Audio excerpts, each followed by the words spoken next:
Hi everyone, this is a technical analysis on gold. Let's start with a fundamental overview first. Gold eventually erased almost the entire weekly gain as the short squeeze came to an end. Fundamentally, nothing has changed, although the probabilities for the December cut fell to just 40% in the final part of last week. The market participants continue to wait for the key US data ahead of the December FOMC meeting. Strong US data, especially on the labor market side, should keep weighing on gold as it would keep the market speculating on rate cuts both. Conversely, weak data is likely to support the precious metal as it would give the Fed more reasons to keep cutting rates. In the bigger picture, gold should remain an uptrend as real yields will likely continue to fall amid the Fed's dovish reaction function. But in the short term, a further hawkish repricing in interest rates expectations should keep weighing on the market. Now, the daily chart, we can see that gold couldn't sustain the breakout above the 4,155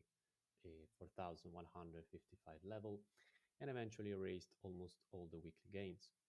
From a risk management perspective, the buyers will have a better risk reward setup around this major trend line to position for a rally into a new all-time high, while the sellers, on the other hand, will want to see the price breaking lower to extend the drop into the 3,320 level next.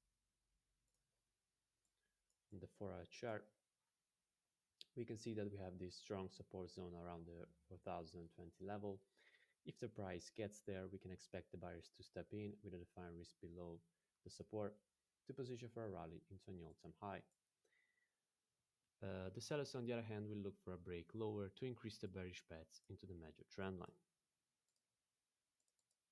On the 1-hour chart, we can see that we have this minor downward trend line defining the bearish momentum on this time frame. We can expect the sellers to lean on the trend line and the 4155 resistance to keep pushing into new lows, while the buyers will look for upside breakouts to pile in for new highs. These red lines define the average daily range for today. For the upcoming catalysts, tomorrow we get the weekly ADP jobs data. On Wednesday we have the FOMC meeting minutes.